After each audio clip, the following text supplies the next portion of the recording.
I want to shift gears really briefly to the national merit investigation that your office has launched into Fairfax County schools. For anyone unfamiliar, the Fairfax County schools, some of them allegedly withheld the information that some students had won the National Merit Award in pursuit of equity. Why did you expand that investigation, and what do you think is the root of the problem there?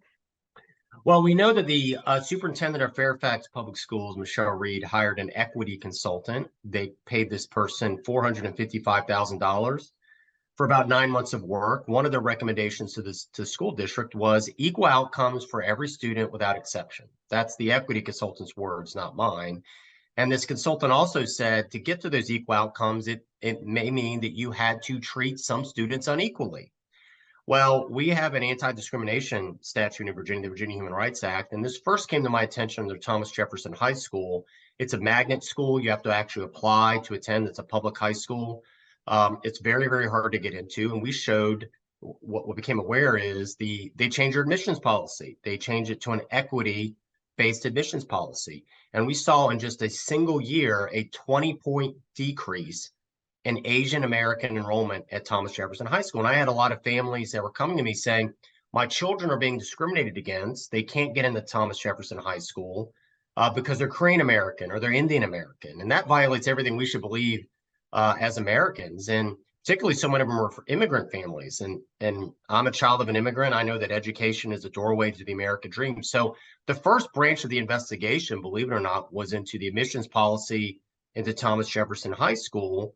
And then this happened, in which in Fairfax, over 70% of these National Merit Award recognitions go to Asian American students. And we were trying to determine to deny somebody recognition or benefit simply because of their racial background is wrong. Denying somebody admission into a school because of their racial ethnic background is wrong. And both of those instances are a violation of the Virginia Human Rights Act. That's what we're doing the investigation. We're trying to determine, did that factor in? What was the end result? But I could tell you this. 100 years ago in this country, in the 1920s and 1930s, elite academic institutions capped and limited the number of Jewish American students that were enrolled. And we look at that now with horror. Well, if it was wrong 100 years ago to cap and limit the number of Jewish American students enrolled in academic institutions, it's equally wrong now. And that's what we know. We've seen it happen at the higher education level. We're trying to determine if that's happening in Virginia.